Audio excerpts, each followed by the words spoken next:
حضرت نوح علیہ السلام۔ حضرت نوح کا تذکرہ قرآن مجید میں 42 جگہ آیا ہے۔ حضرت آدم کی اولاد دنیا میں خوب بڑھی، آہستہ آہستہ یہ خدا کو بھولتے گئے جس نے اسے پیدا کیا تھا اور جو ان کا پالنے والا ہے، اور شیطان کے بہکائے میں آنے لگے جس نے حضرت آدم علیہ السلام کو جنت سے نکلوا دیا تھا۔ شیطان کے بہکائے میں آ کر یہ لوگ بتوں، آگ، سورج وغیرہ کو پوجنے لگے۔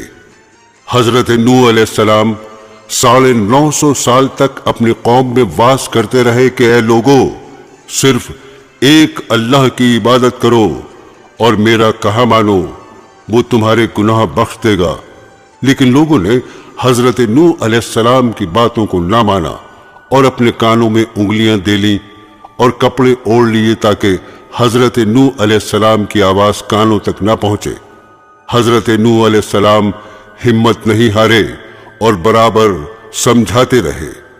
ان کی قوم کے لوگوں نے کہا، اے نوح، تم نے ہم سے جھگڑا بہت کر لیا، اگر تم سچے ہو تو جس عذاب سے تم ہم کو ڈراتے ہو وہ لے آؤ۔ حضرت نوح علیہ السلام نے کہا کہ جب اللہ پاک چاہیں گے عذاب لے آئیں گے۔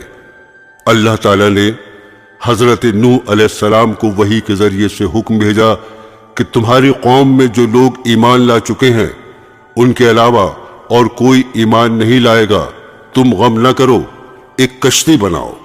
اللہ تعالیٰ نے حضرت نوح علیہ السلام کو حکم دیا کہ سب جانوروں کا ایک ایک جوڑا کشتی میں سوار کر لو، اور جو لوگ تمہارے اوپر ایمان لائے ہیں یعنی مسلمان ہو گئے ہیں ان کو سوار کر لو۔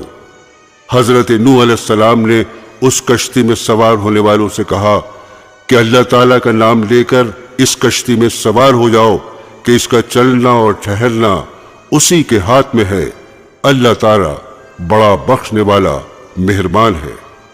آسمان سے کئی دنوں تک لگاتار بارش ہوتی رہی۔ پھر خدا تعالیٰ نے زمین کو حکم دیا اپنا پانی نگل جا، اور آسمان کو بھی حکم دیا کہ پانی برسانا بند کر دے، یہاں تک کہ پانی خشک ہو گیا اور تمام کافر دنیا میں ختم کر دیے گئے۔ اس کے بعد حضرت نوح السلام کی امت سے دنیا بسی اور آہستہ آہستہ ان کے بال بچے آباد ہوتے گئے۔ یہ سب لوگ خدا تعالیٰ کی اطاعت کرتے رہے۔